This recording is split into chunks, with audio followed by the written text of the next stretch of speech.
call this meeting to order. Welcome to meeting number 115 of the House of Commons Standing Committee on Indigenous and Northern Affairs. I do want to start by recognizing that we meet on the ancestral and unceded territories of the Algonquin Anishinaabe peoples, and as always, express gratitude that we're able to do the important work of this committee on lands they've stewarded since time immemorial. Pursuant to the order of reference of Wednesday, June 5th, 2024, the committee is resuming consideration of Bill C-61, an act respecting water, source water, drinking water, wastewater, and related infrastructure on First Nations lands. Before we begin, I would like to ask all members and other in-person participants to consult the cards on the table for guidelines to prevent audio feedback incidents. Please take note of the following preventative measures in place to protect the health and safety of all participants, including the interpreters. Only use a black approved earpiece. The former gray earpieces must no longer be used. Keep your earpiece away from all microphones at all times. And when you're not using your earpiece, please place it face down on the sticker placed on the table for this purpose. And I want to thank you all for your cooperation. Today's meeting is taking place in a hybrid format, and in accordance with the committee's routine motion concerning connection test for witnesses, I'm informing the committee that all witnesses have completed the required connection tests in advance of this meeting. So with that, I would like to welcome our witnesses. We have joining by video conference Ms. Meryl Ann Fair. In person, we have Chief Lance Heyman from the Assembly of First Nations Quebec Labrador. And we have Chief Sheldon Sunshine from the Sturgeon Lake Cree Nation. So thank you all for being here today. There will be up to 5 minutes given to you for opening remarks, after which we will proceed with rounds of questioning. And it might be that there's a bit of Euro Cup fever happening, but I'm going to be using this yellow card once we have 30 seconds left in the timing, and then a red card once we elapse the end of time. So with that, I want to welcome you, and starting with Ms. Meryl Ann Fair, I invite you to give an opening statement of up to 5 minutes. Okay, hi everyone. Meryl Ann Fair. I'm legal advisor to the Assembly of First Nations on drinking water. I've been working on these issues since the expert panel on safe drinking water in 2006, and I am currently a member of their co-development team. They're presenting separately, so I'm here in my personal capacity. I want you to know that in my view, the bill is a vast improvement from the previous legislation that was repealed, and of course from the situation that existed before that, which was regulatory gap, no legislation whatsoever. You've heard other witnesses talk to you about some of its key areas that are positive. Affirming the inherent right to self-government over water and source water. There's a potential big game changer in terms of how decisions are made about funding through a funding framework. There's improvements on standards for drinking water quality, quantity, and wastewater. There begins the process of supporting the creation of First Nation water institutions, and also just generally throughout the legislation, you can see quite a bit on collaboration. The phrase is consultation and collaboration, and that is a positive relationship building aspect. Now, all of these changes, and there's many more actually in the bill, as you're familiar with, are absolutely necessary, and they were negotiated by AFN and others, much input, as you've heard, through a co-development process, and it wasn't perfect. There's many ways it could be improved, and we hope it gets improved over time. I hope it gets improved over time, but that's how it was developed so far. And so, again, strongly support that the bill remain in the not get decreased in terms of its the current clauses that are in there. I wanted to point out one thing though. Near the end of the co-development process, as the bill was nearing going into the House, there were some clauses that were added that AFN did not have a role in, and so I wanted to speak to those ones because there are some areas where they could be improved, and they're significant. So again, I don't think there's any circumstances on which this bill should be diminished or any of the clauses deleted or weakened, but definitely improved. Here's 3 of them. First, the inherent right. It's absolutely amazing and long overdue that the inherent right to self-government over water and source water is recognized. However, it's currently recognized off reserve only in a protection zone attached to the reserve, adjacent to the reserve. There's no legal reason for that. Source water is source water, water is water. If it's water, there are Indigenous rights to water. They've clearly recognized them, and there's no need for it to be adjacent. Legally, there's no reason for that. The idea is that also that there's a federal, provincial, territorial agreement required for anything for First Nations to implement their right off reserve. And that, again, that's in line with the federal inherent rights policy. I understand that, but it doesn't really make sense when it comes to water. Water requires all governments to be at the table and to negotiate the way their jurisdictions are going to work together. And it shouldn't be that any other government is required for First Nations to be able to do that. It should be up to First Nations to be able to decide when they feel that they need to work with other governments, just like the federal and provincial and territorial governments do. That's exactly the way the relationship works now, and First Nations shouldn't be treated any different from that. The second idea is regarding the minister's obligation. The Act currently does not make it absolutely clear that the minister must provide water that meets water quality, quantity, and wastewater effluent standards. The current standard is a best efforts clause, and it's only focused on water quality. That was added after. And I think generally you can see the problem with that. We've long since passed the time where this should be optional or even best efforts. The only reason a minister shouldn't have to provide those three things is if the First Nation has opted to exercise its jurisdiction on that matter, in which case then fine. But in the absence of that, the minister, we have been for, since colonization, long past the time when the minister should be required to provide safe drinking water and water quantity and wastewater effluent treatment. So the final one is the funding framework.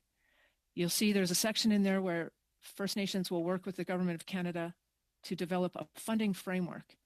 And that'll assess needs, but what it also will do is set out how decisions are made and implemented. And that's the game changer. First Nations get to work with Canada to scope the needs and how the decisions will be made. So you remember, Canada's in that conversation. I'm sorry, Ms. Fair, I'm going to have to ask you to wrap it up quickly. Okay, so the idea is a best efforts clause is not sufficient for the Canada to provide funding, that Canada needs to make a full commitment after it's been part of the funding framework development. Thank you. Thank you very much, Ms. Fair, and I'm sure there'll be questions from members here about the points that you raised. But with that, I will turn the floor over to Chief Lance Heyman from the Assembly of First Nations Quebec Labrador for up to 5 minutes of an opening statement. Good morning. Kwe, hello, bonjour. My name is Lance Heyman. I'm currently Chief of the Algonquin community of Quebec, but I'm here in my capacity today representing the Assembly of First Nations of Quebec and Labrador, where I am the portfolio holder for housing, infrastructure, and water. As was mentioned, I'd like to acknowledge and welcome everybody to our ancestral territory. As I mentioned on several occasions, it's always good to see you conducting your business, and we're grateful to have you here so we can have the opportunity. Thank you for giving me the opportunity to share AFNQL's point of view on Bill C-61. I've been involved in this process since 2009 when Quebec Region had its first engagement session on water on Bill S-11 before it was introduced and eventually died on the order table with the calling of the election. I was also around when Bill S-8 received royal assent in 2013 but was repealed in 2022. Canada then committed to a co-development of a new legislation, and we're currently discussing C-61. I've heard much criticism about this bill and what's not in it and what's missing, but in doing so, we overshadow the important and significant progress we have made since seeing the first draft of this legislation, and it further diminishes the hard work, sacrifices, and important contributions that were made by the team from the Water Secretariat at the Assembly of First Nations to this legislation.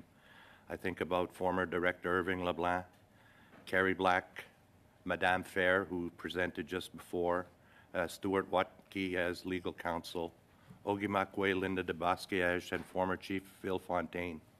Our regional technicians and water coordinators were instrumental in getting important changes and additions to the legislation before it was tabled. We are quick to criticize, but because it's easy. But I believe in giving credit where credit is due, and I want to acknowledge and thank Minister Haidu for tabling this important legislation and her team for working with the Assembly of First Nations and all stakeholders to get this far. There will never be a perfect piece of legislation, but this is a far cry from where we started, and I now believe we have a chance to address the gaps, some of which were identified by Madame Fair. Our chiefs in Quebec are not opposed to the adoption of C-61 and the eventual regulatory framework. We did and continue to have concerns about the process. I've been around a long time, and can therefore say that a lack of consultation with First Nations has often characterized the previous attempts, whether it was Bill S11, S8, and that a lack of real co-development was undoubtedly a major concern for chiefs across this country regarding the development of C-61. Furthermore, in Quebec, we were put at a disadvantage a year ago in February of 2023 when we had organized and held our engagement or booked our engagement session for February 15th. But we weren't able to speak to the legislation because it wasn't officially tabled until the 17th.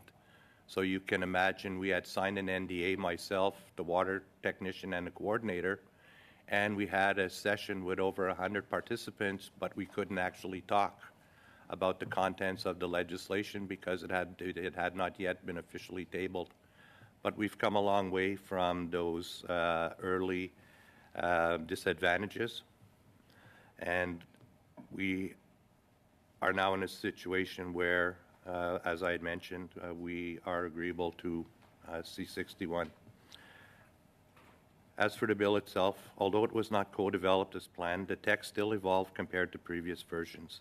This was the first time I've seen our input in some areas included in its entirety, and government going further than expected in other areas.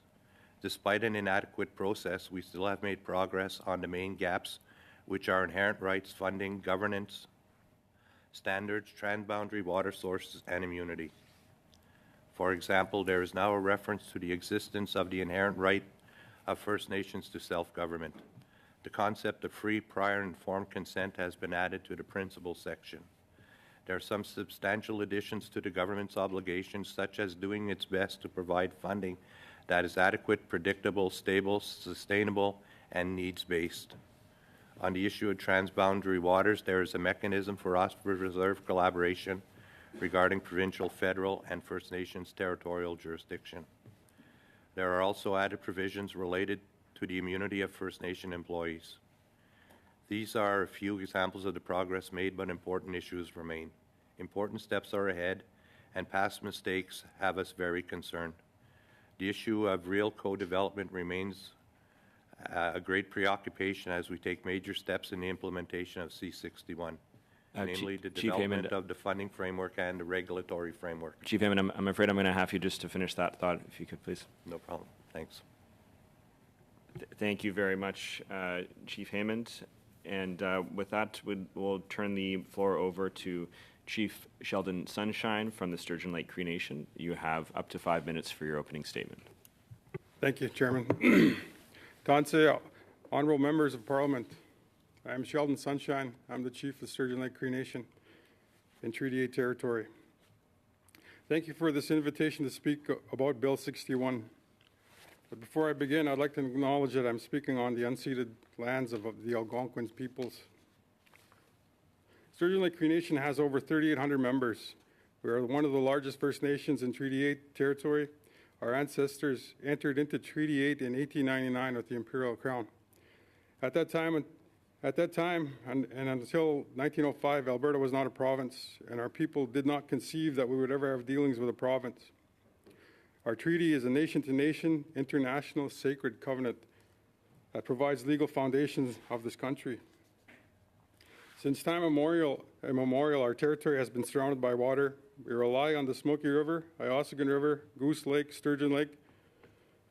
The Smoky originates in the Rocky Mountains near Jasper, then feeds Peace River, a navigable river under federal legislation. We depend on these waters to harvest fish and large game, which sustains our people. And our land are home to endangered species such as bull trout and woodland caribou. Our territory is located in the northwestern part of what is now known as Alberta. Many parts of our territory are now industrialized and surrounded by mining in Grand Cache, forestry near Fox Creek, and conventional oil and gas projects, including abandoned orphan wells. All of this development is near, on, or in the water we rely on to continue our way of life, our livelihood, and to exercise our treaty inherent rights. We're experiencing unmitigated cumulative effects in our territory and in our waters, which is a breach of Treaty Number 8. Before getting to Bill 61, I'd like to tell you about water and our treaty. At the time of treaty, we were a matriarchal society, and our women were the water keepers. They were not included in treaty negotiations, so water was not discussed. We did not treaty our water. Water was non-negotiable for our ancestors as it is for us today. Since 1899, at the time of treaty, the government has encroached on our treaty jurisdiction over water. For example, through their interpretation of Constitution of 1867, the Crown has said the province has jurisdiction over water based on the words, for example, local works and property. Like our treaty, this is not explicit. Unlike our treaty, it makes no sense. For example, there is no property in water under any law. Bill 61, C-61 is the latest attempt to encroach on our inherent authority over water. The government is using legislation to override our treaty promises, their treaty promises.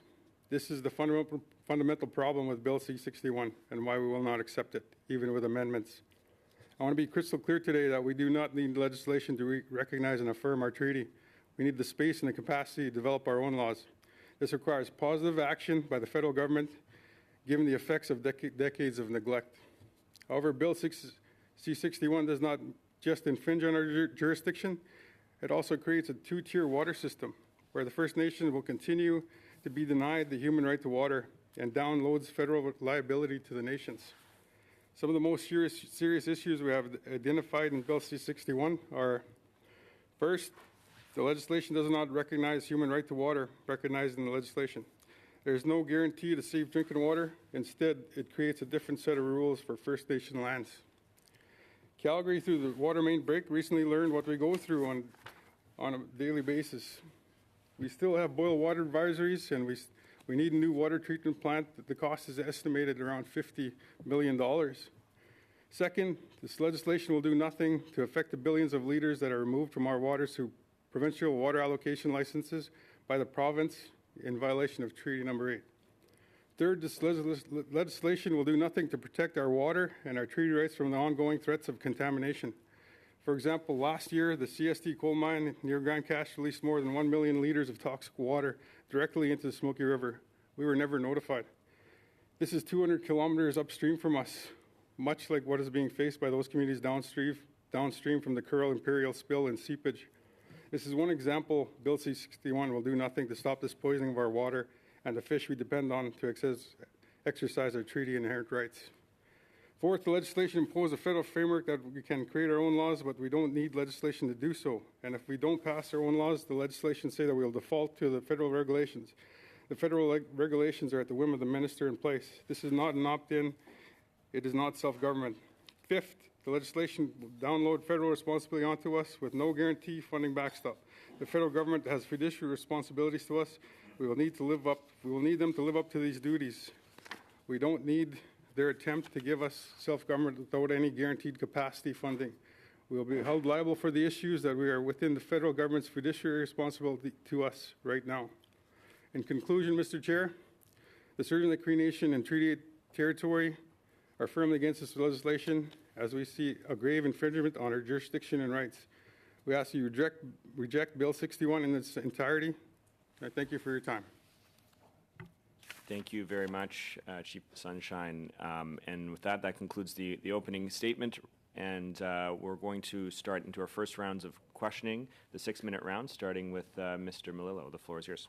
Thank you very much, Mr. Chair. Thank you to all the witnesses for being here on this important discussion. And Chief Sunshine, thank you for your comments. I think you spoke very well and very, very strongly in those opening remarks. And I'd like to ask you a few questions about that.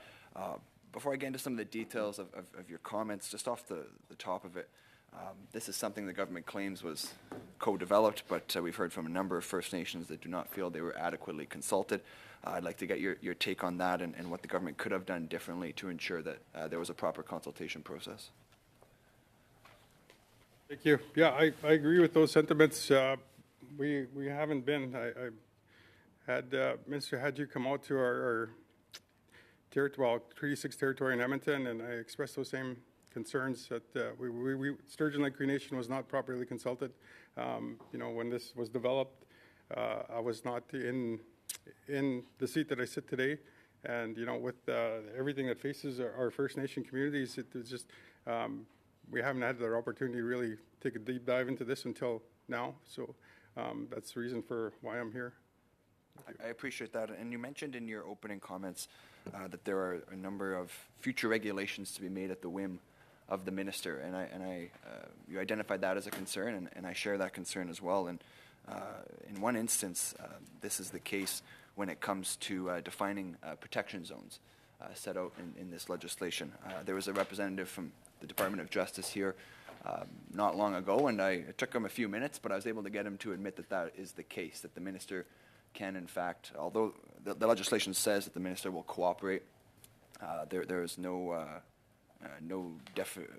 defining characteristic that the minister has to have the consent of the First Nation or of the province or territory of jurisdiction for that matter to define a protection zone. It's just up to future regulation.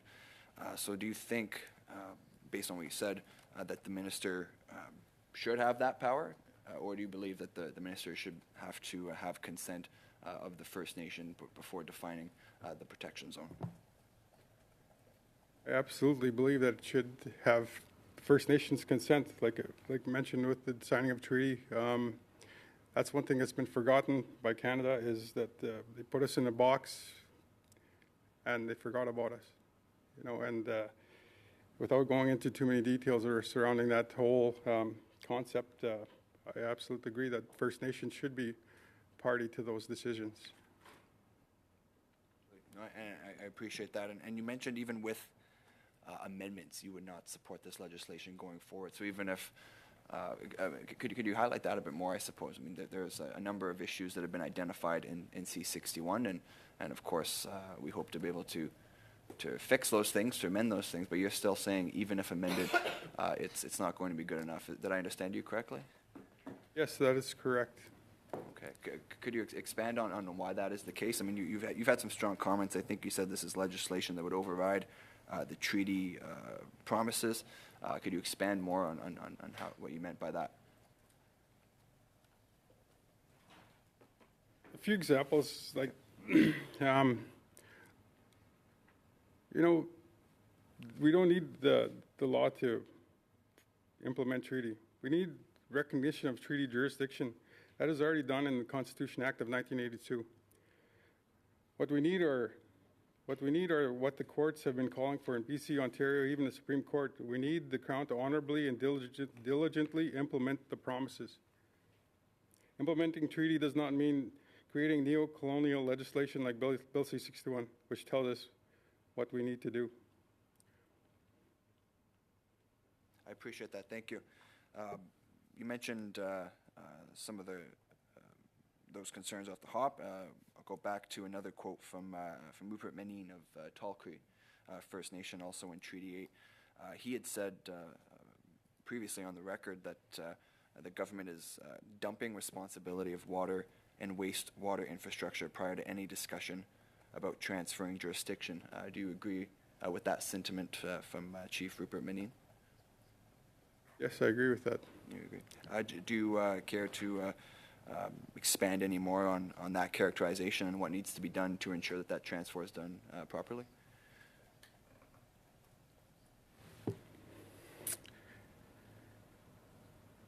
lot of those challenges that we're facing, and First Nation, I speak for my First Nation alone, as I am chief of Sturgeon Lake Cree Nation. Those sentiments are throughout. Whether we're talking about co-legislation, development of health, water, everything. It's from where I sit. We are at a, how do I express it? We're at a disadvantage in every aspect. You know, capacity. You know, I mentioned it in my statement that we need assistance to develop our laws. We have always had laws before contact, before Europeans settled this land, and we agreed to have them settle this land. We had our own laws and legislation, and so that's one thing that I think is important, that we should have our say, and as I mentioned, help with developing those. Thank you very much. I think that's pretty much my time. So I appreciate all those comments. Thank you very much for being here. Thank you very much, Mr. Melillo. Moving on to our second questioner in the first round. Ms. Atwin, you have the floor for 6 minutes. Thank you very much, Mr. Chair, and thank you to our witnesses for being with us. I am joining you all from the unceded, unsurrendered territory of the Williston-Galyag today. I'd like to direct my questions to Chief Hammond, if I could.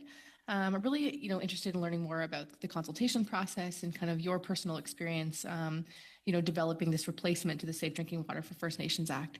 And I'm wondering if you could explain what kind of supports the government may have provided for individual First Nations to participate in this process. Okay, so as I mentioned, some of the initial challenges we had were around the timing of the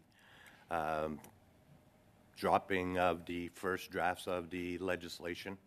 It created a little bit of a disadvantage for us, but given we have a well-structured situation in Quebec where we have strong tribal councils, along with other resources that are available.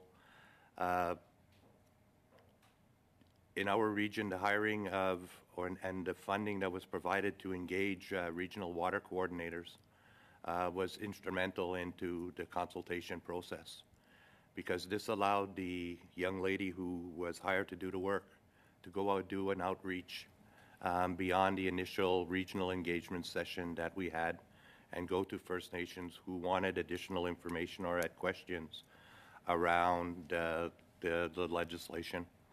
As I mentioned, although the process started off quite poorly, and we were very disappointed with the initial draft of the legislation that we saw, we also know that the government took the time to go back, get an expanded mandate, and work diligently with the committee at the Assembly of First Nations to get to a point where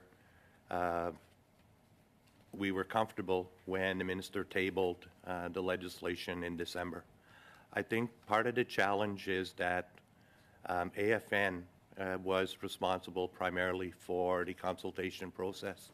And I know that regions like Treaty 8 in Alberta are not full participatory partners, in the Assembly of First Nations, thus making sure that every region across the country is involved at the same level is a challenge, for the Assembly to make sure that regions like Alberta have an opportunity to be consulted. But that being said, I think, Madame Fair and others who've actually done the work on the ground will tell you that a considerable amount of time, energy, and effort went in to get the draft that was tabled in December. So again, I'll stop there. Well, thank you very much.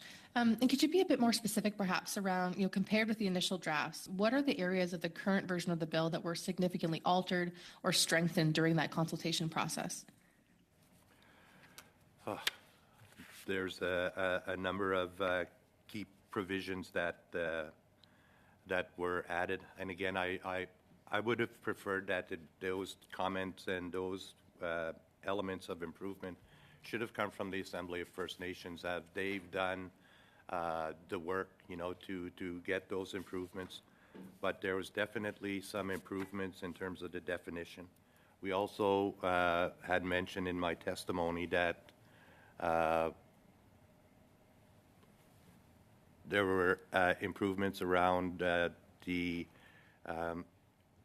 going forward, we know that the implications and the application of UNDRIP has to be a part of this process. So again, free, prior, and informed consent, and some good consultation, has to occur. But there were improvements in ensuring that the funding is adequate, predictable, stable, improvements on transboundary. Again, there's some work that needs to go forward with the whole issue around jurisdiction, as indicated by the chief beside me. Some of the more important improvements, particularly from a First Nation perspective, was the initial draft of the legislation most certainly protected the Government of Canada from any legal responsibilities. And so there was an important improvement in the next phase, which, we fought hard for, was that to have that same protection for our our employees who will be working in water and wastewater, to ensure that in the event of any issues, that they are not held liable. Because if there are issues with our water treatment facilities, of course, it'll probably be due to inadequate funding, facilities that need to be brought up to code. And I think that fundamentally that's the main piece that still has to be worked out, is that funding framework. Because while a good piece of legislation is important, if we don't have the financial resources to bring our systems up to par and keep them there, as well as train and provide good salaries to our operators, we're going to continue to have the same kind of challenges we have today. Well, thank you very much. And just in my kind of last few seconds, just around the issue of jurisdiction, how do you see that interplay between provinces, federal governments, and First Nation self-governments? What do you think that will look like? What it should look like is that government should recognize our ability and our right to develop our own jurisdictions. But currently in this legislation, it doesn't look like that's the case. It looks like we will have to negotiate with the province. And if the province is unwilling, that is going to become a challenge. Again, it would be preferable, if we could develop our own legislation and jurisdiction. But it looks like we're going to have to find ways and means to negotiate with both the federal and the province in the effort to apply our own laws. Thank you very much, Ms. Atwood. Et avec ça, je vais donner la parole. And with that, we have Mr. Lemire for the next 6 minutes. Thank you very much, Mr. Chair. Chief Haymond, allow me to ask a question to you as the Chief of Quebec and not as a representative of Assembly of First Nations Quebec Labrador. I have a question about your experience on the Chalk River issue when it comes to nuclear waste. What do you think about the location chosen by the Commission, despite opinions from independent reports? Does the Canadian Nuclear Safety Commission not have the capacity of pointing out another site? And when we are faced with water sources that are at risk, and it is an important resource for more than 144 communities, do you think that the bill will give you more powers to protect this water resource? That's a multitude of questions in one question. So starting off, I think that the whole issue around the issue of nuclear waste and Chalk River, I think it's an important element to discuss, primarily because, again, developing laws, and our interest is really in protecting the water in the long term. The current project that's been approved by CNSC causes us great concern and heartburn in the fact that down the road, in a couple of 100 years, the mound will degenerate and, in all likelihood, from everything we've seen, poison the water. So we're not clear whether or not C61 will have any major implications, as, of course, there are other ministries involved. It could help, but it will also require the Ministry of Natural Resources and Ministry of Environment to also take into consideration our concerns around what's happening at Chalk River.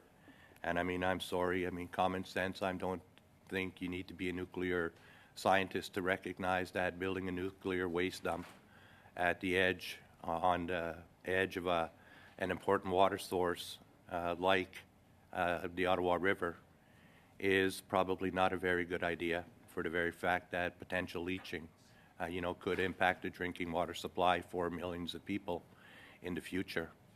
So, again, I'm not sure C61 will have major implications in terms of what's happening at Chalk River, but it will most certainly help communities like mine potentially use and argue that some elements of UNDRIP need to be taken into consideration prior to the government making decisions.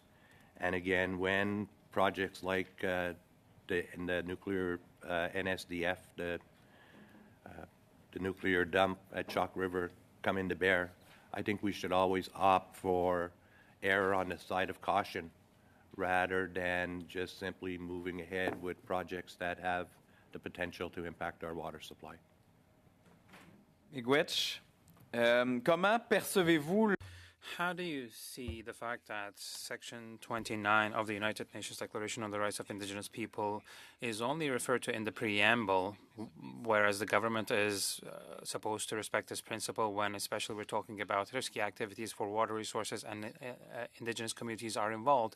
What measures do you think are necessary to guarantee the security and the quality of these water resources in line with the rights of Indigenous peoples? So whenever I hear the part of the legislation is to be defined in the preamble, it makes me nervous. I think, we've learned from C15 that putting, aspects that we wanted to see in the body of the legislation in the preamble does not give it the weight that is required. So with lessons learned from C15, it's absolutely clear that to engage and force the government, those provisions should be encompassed within the body of the bill and not in the preamble where it's more used for interpretive purposes and not necessarily constitute a part of the law. Deux petites questions rapides. Two quick questions. Would you be open to an amendment to Section 3 to include the right to water and the cleanliness of water? Yeah, I think it's clear that we need to have that ability to have the right, the access to water. Again, in the improvements that have been made, there's some language that says the minister may. I think, we need to strengthen that with must and should, and there's a whole host of areas that should have more solid language that commits the government and the minister to do something and not give them the option to opt out if it doesn't work. We need, again, solider language which says they will and must versus may or could, I think is really important. En terminant, puis ça va être par oui ou par non avec. And as I wrap up, it might be a yes or no question. Would you be in favor of implementing the precautionary measure to all projects that are high-risk projects, especially if they impact essential resources like water, to better protect Indigenous communities?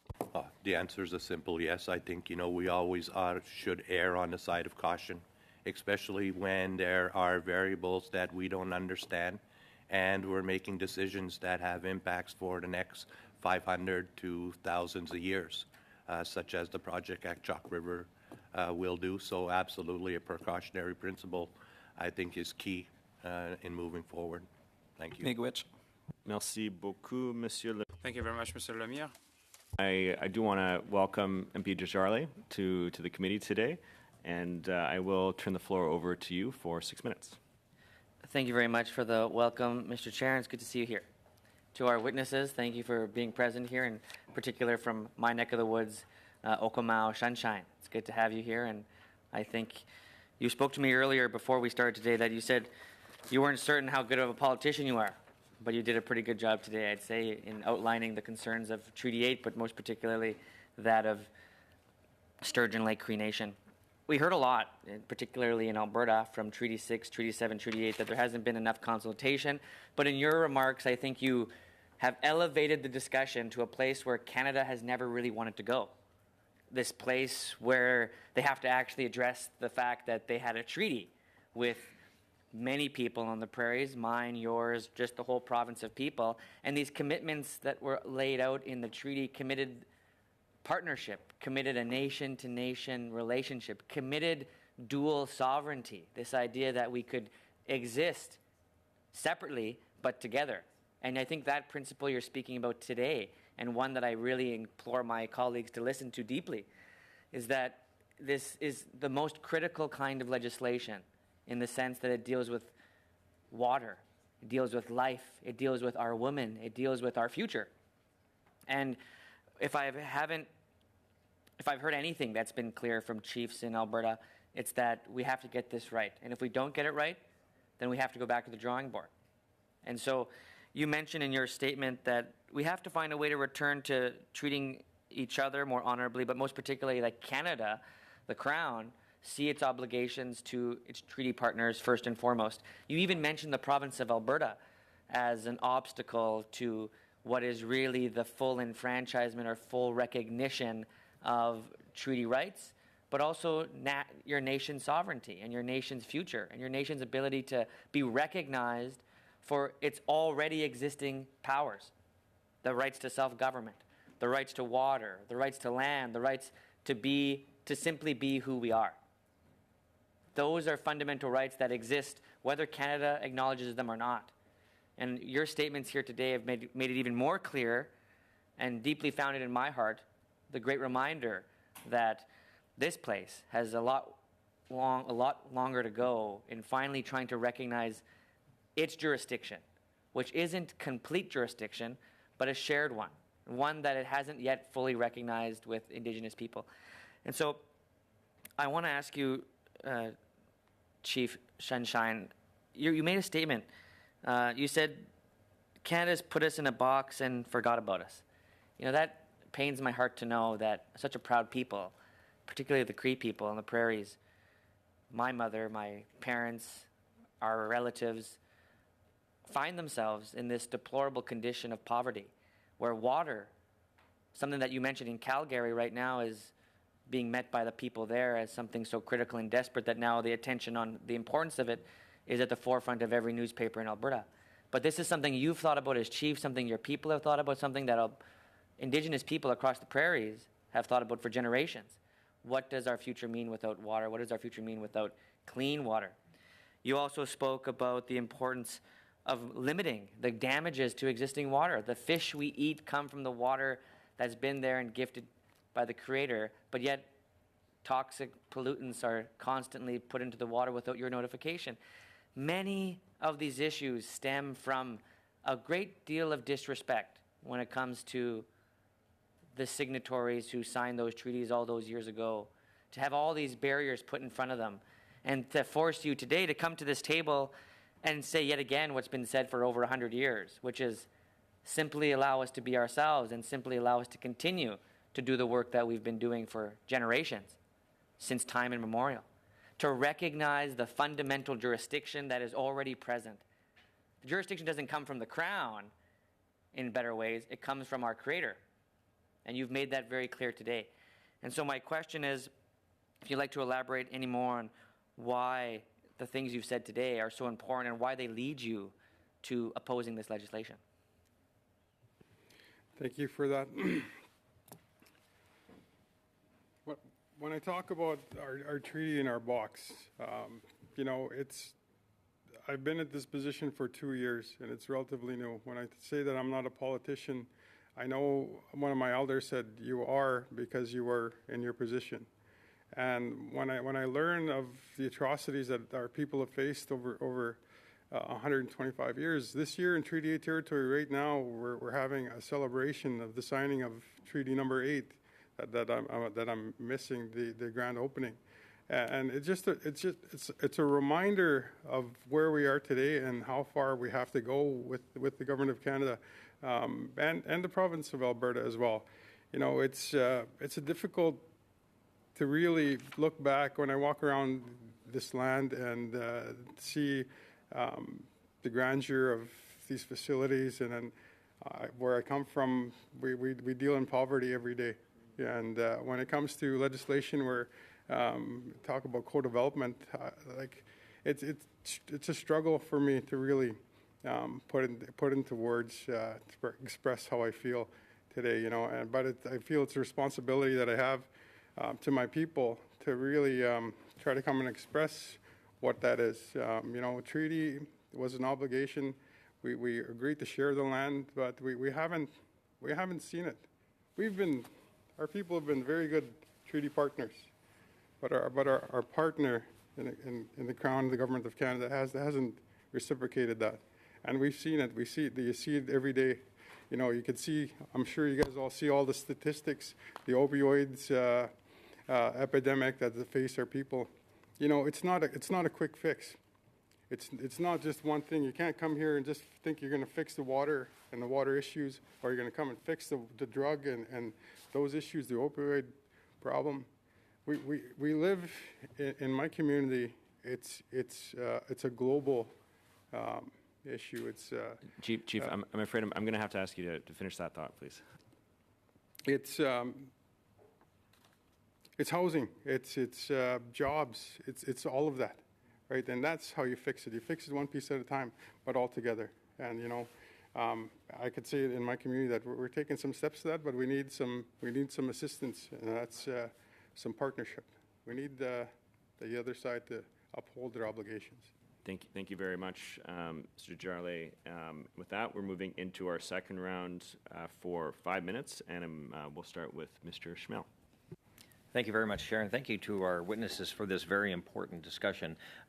Chief Sunshine, just to pick up where you left off, where you were talking about the challenges that you're dealing with in your community, mostly, if not all, created by the Ottawa Knows Best approach, and now that we've heard through testimony in this meeting and others before it, regarding Bill C-61 and the challenges it imposes on you in many cases as a leader in your nation.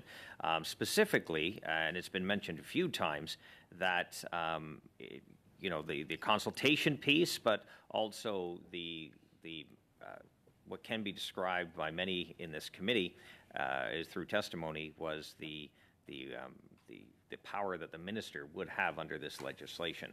Would you like to expand upon that? When it comes to consultation, thank you for the question. Sorry, consultation. My friend here said that the AFN has been privy to that, and some other organizations. But I know Sturgeon Lake Cree Nation hasn't been part of that. So when it comes to consultation, the AFN in particular out of Alberta, we're not participatory. I know the AFN. Has a lot to say when it comes to these types of things, but in Sturgeon Lake Cree Nation we haven't. Sorry, what was the second part of the question? This legislation and a lot of the wording, it talks about best efforts by the minister, which could be interpreted as a large amount of power given to the minister to designate a certain pieces of area as source water could be with or without consultation in some of the testimony we've heard. Yeah, and that's part of the issue that we have with it, because it's always like a top-down approach. And then in Sturgeon Lake Cree Nation, we've always been like a little brother, and always asking for help and this type of thing. And I would like that to change and have us at the table when you talk about source water. With this legislation, it gives us jurisdiction on our lands. Our Sturgeon Lake, the lake itself is not on reserve. It's just on the boundary. But and then we're reliant on outside outsiders to decide on what's best for our people. And I don't agree with that. 100% don't agree with that. And we should have say. That is our territory spans an enormous amount of Treaty 8 territory. So when you talk about legislation that we have jurisdiction on Sturgeon Lake Reserve lands, then it's a huge discrepancy for our people. Did the AFN have the same issues with the wording best practices? Chief Heyman?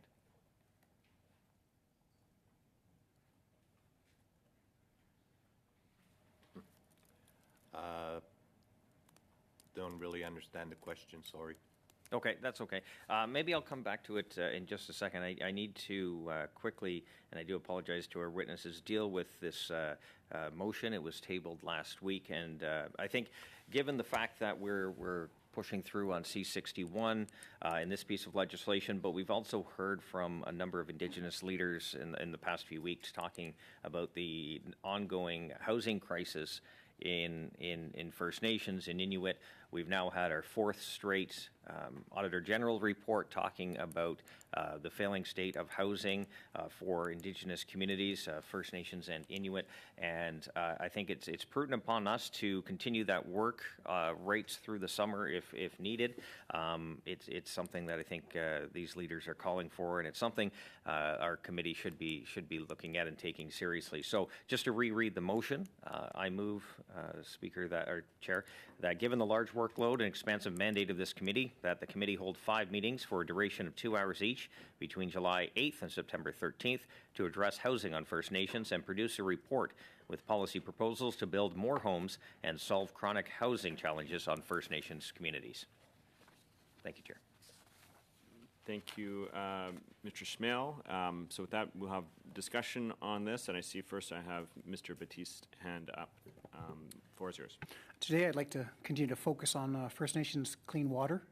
I'd like to adjourn debate. I'm making a motion to adjourn debate.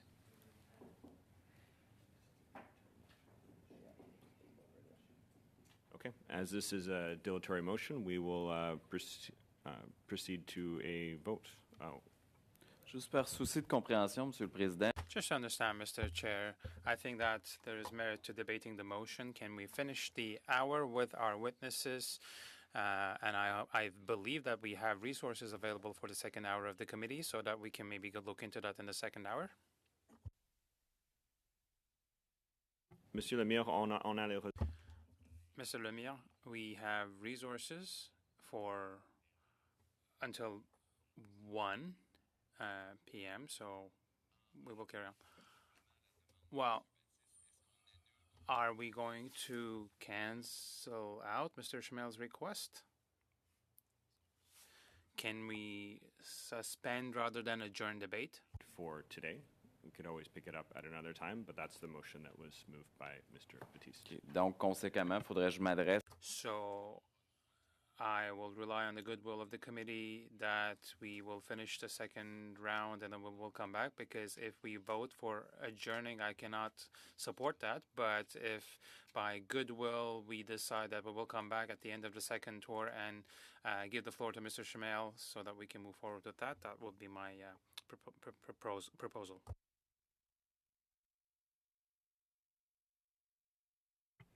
So, Monsieur Lemire, the motion that we have on the floor right now is to adjourn the debate. So I think we need to vote on that unless it will be decided to not move ahead with it. But I believe we're doing that, so I think we're going to go to a vote, and then we can discuss that afterwards if the vote doesn't pass. Point of order, Mr.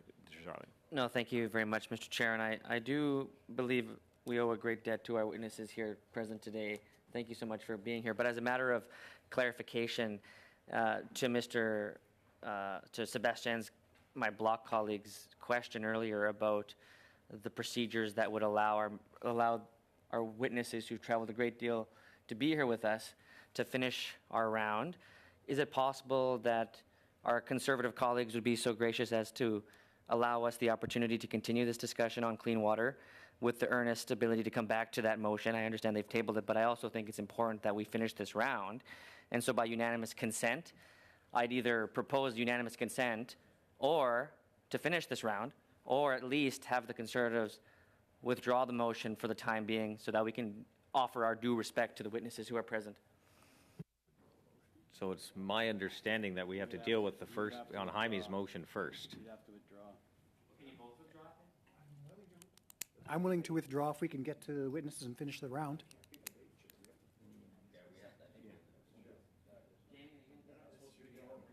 So is there unanimous consent for this motion to be withdrawn, would be the question. Voting on his motion directly. Or else we're in debate right now, right? That's what's happening. So. Okay, let's get to the vote. We're going to go to the vote. So we're voting to adjourn debate. That's what we're voting Adjourning on. debate. Mr. Batiste. In favor. Mr. Carr. In favor. Mr. Scarpalagia. In favor. Ms. Gainey. In favor. Mr. McLeod. In favor. Mr. Schmale. No. Again. Mr. Zimmer. No. Mr. Malello. Against? Mr. Shields. No. Monsieur Lemieux. Abstention. Mr. Desjardins. Yes. 6 yeas, 4 nays. Okay, thank you for that. So the vote, the motion is adjourned, the debate is adjourned, and we will go back to Mr. Schmale. You have another minute and a half on your time. I'm more than happy to take Oh, wait, it, wait, but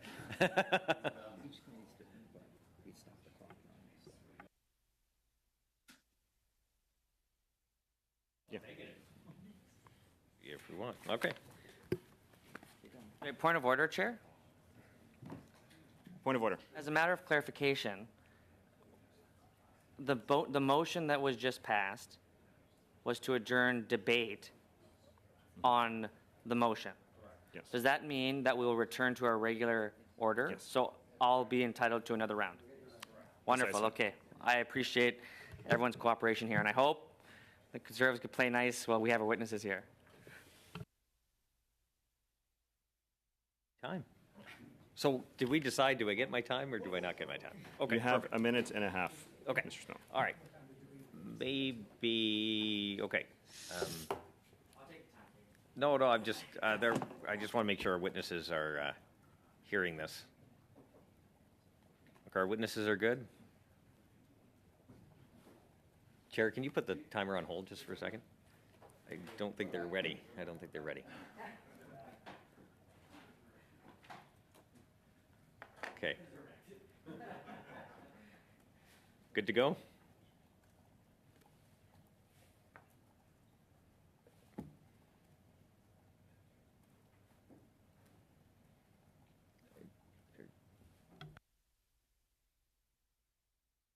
Maybe with that, we can resume.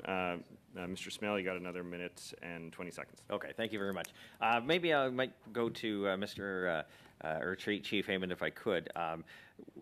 We had, I guess, uncovered during this the testimony when we're talking about this bill that we recognize that successful governments have made some progress here and there on solving the, or trying to solve at least the issue of achieving clean drinking water for all. I recognize that it's not going fast enough for the vast majority, and there's still massive problems here.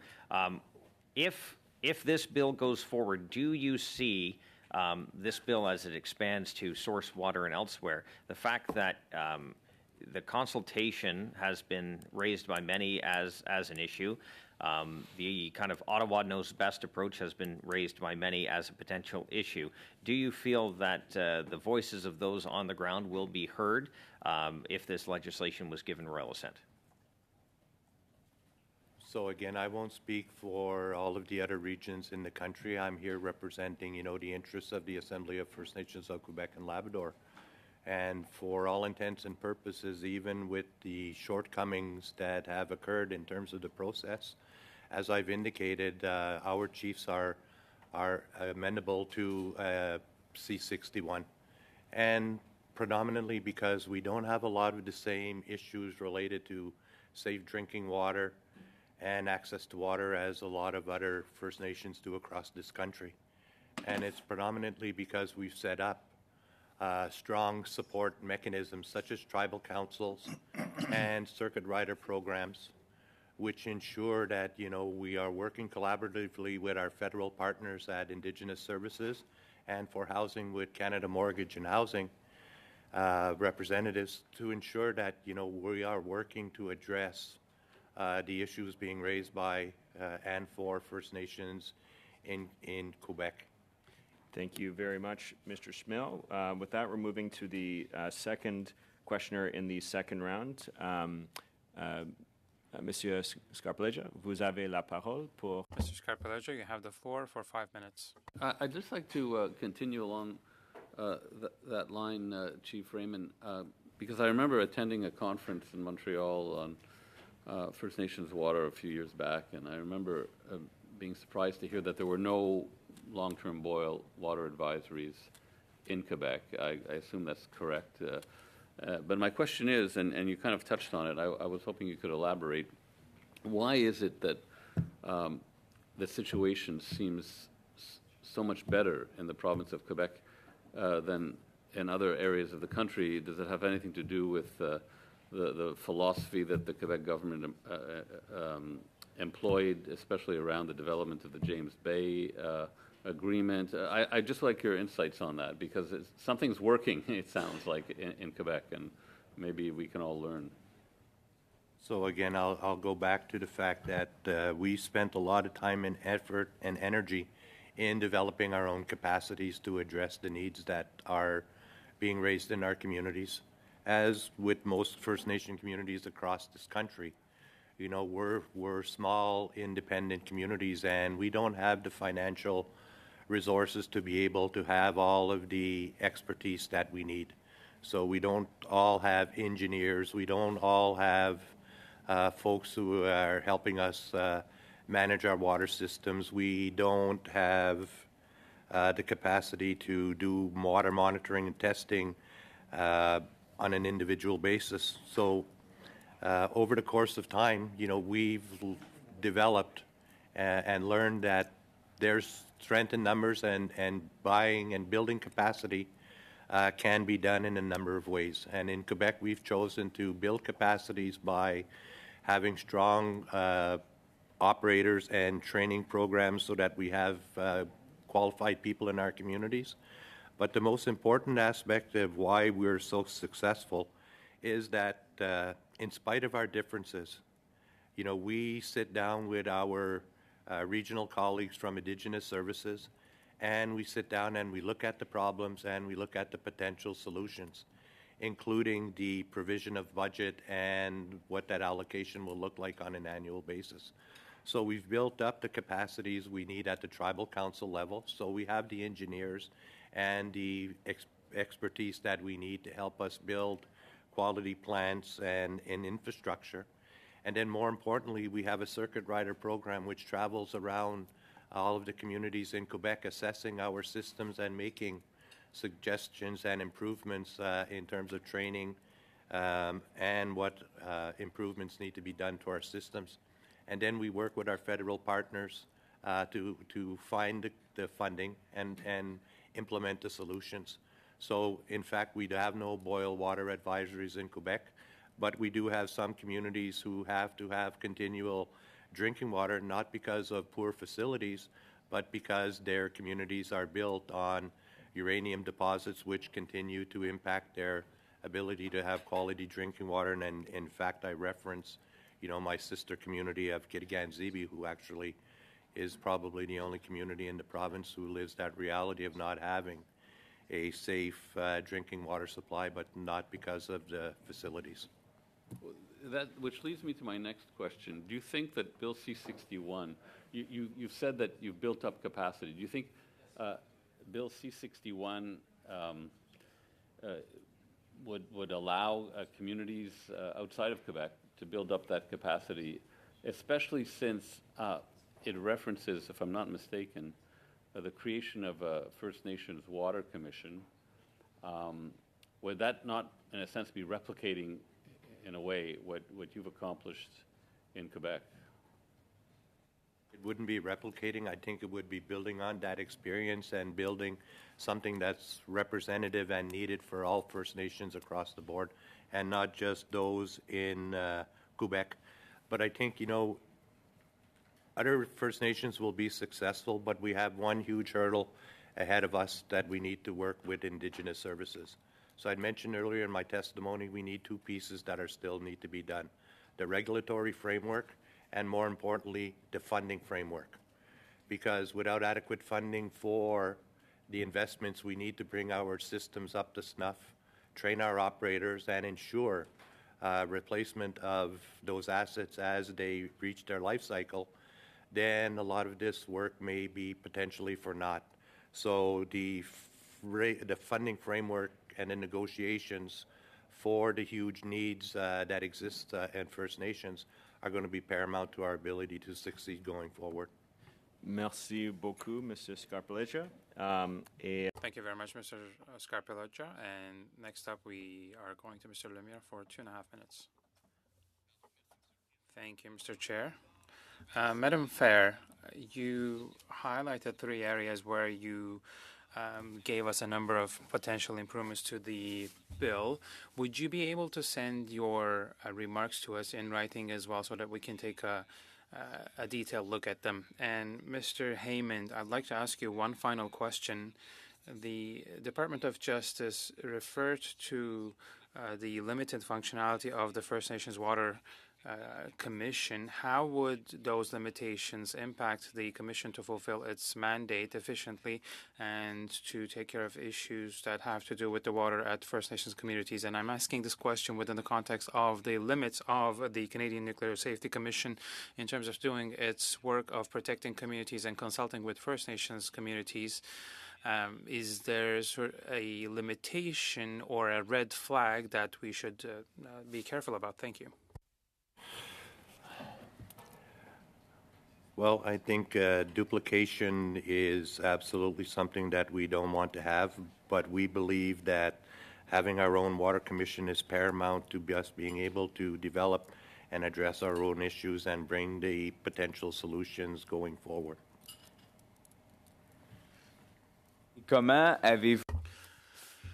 How did you react? And I don't know if you followed our committee's work last week, but are you rather worried about the answer provided by officials from the Department of Justice about the Canadian Nuclear Safety Commission and the lack of awareness about the dangers posed by nuclear waste that is close to the Ottawa River? Yes, I'm always concerned with the government's response when they state and restate that they have full confidence in the entities that they've created simply for the purposes of approving licensing such as the CNSC. So it absolutely concerns me when we know that the CNSC has never rejected a nuclear project in spite of all of the concerns and preoccupations that are being raised by not only First Nations but non-Indigenous citizens who are going to be directly impacted as well. Miigwech. Merci beaucoup, Monsieur. Thank you very much, Mr. Lemire. We're going to go to our last questioner of the day, Mr. Desjardins. You have 2.5 minutes. Thank you very much, Mr. Chair. I'm going to try this for our Inuit interpreter. I'm going to just ensure that she has a good heads up for, I'm going to practice my Nuktutuk. And so I'm going to say Kuyanami to the committee for having me here today.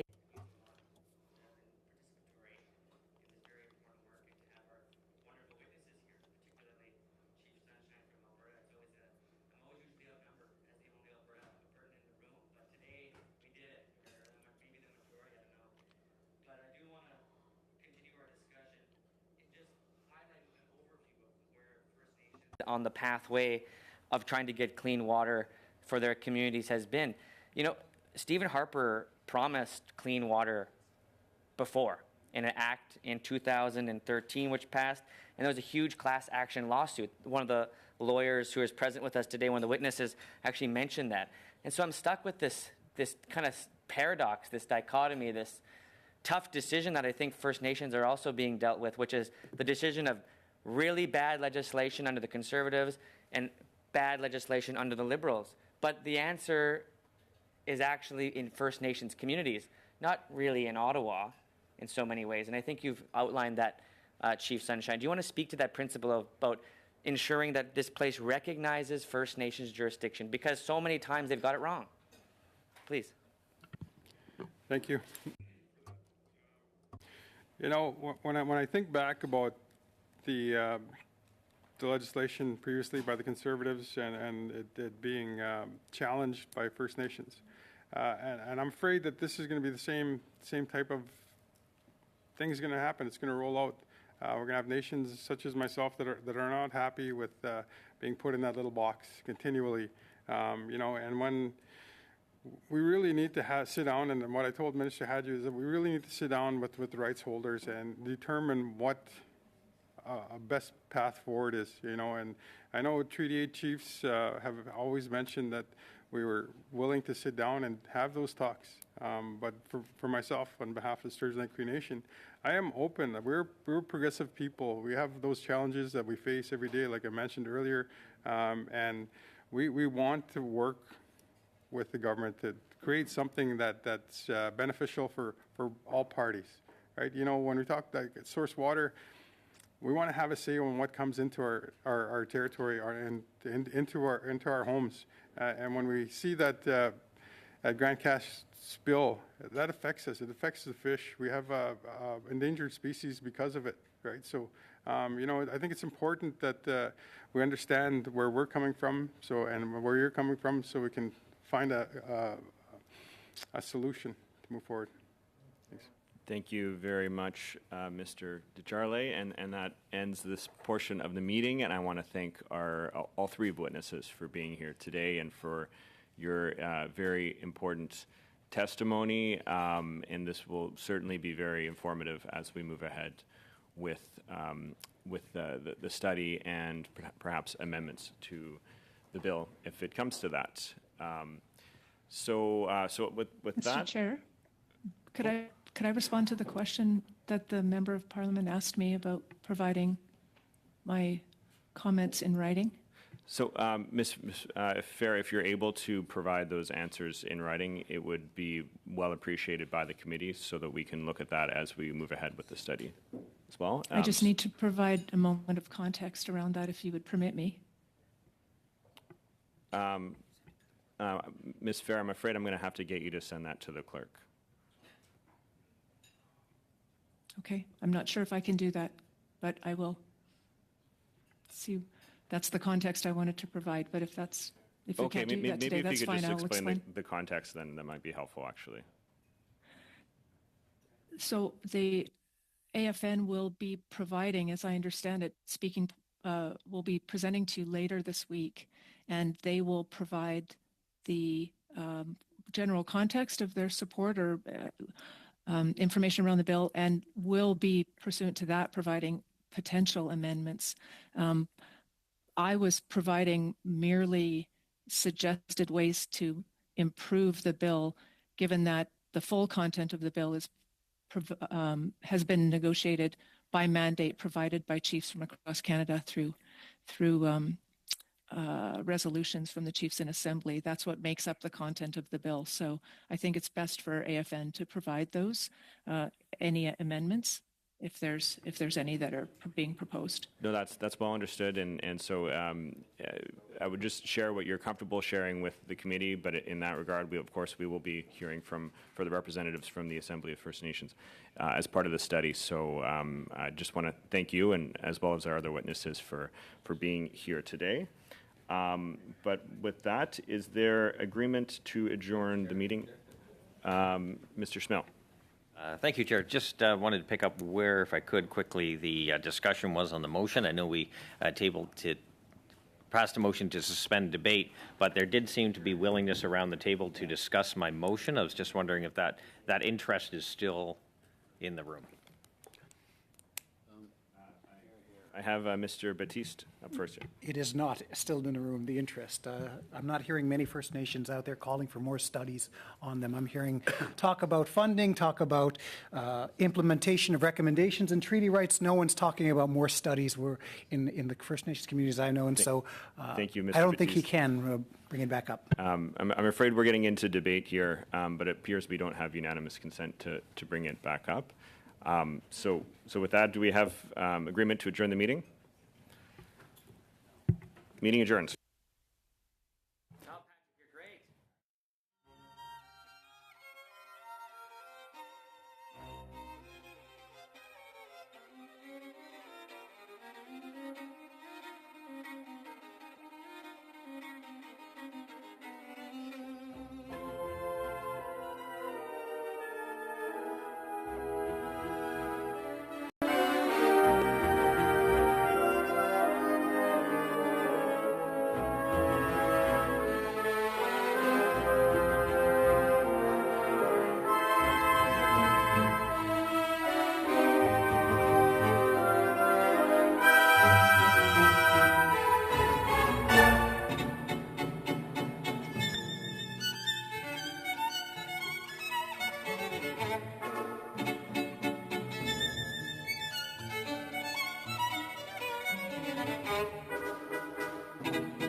Thank you.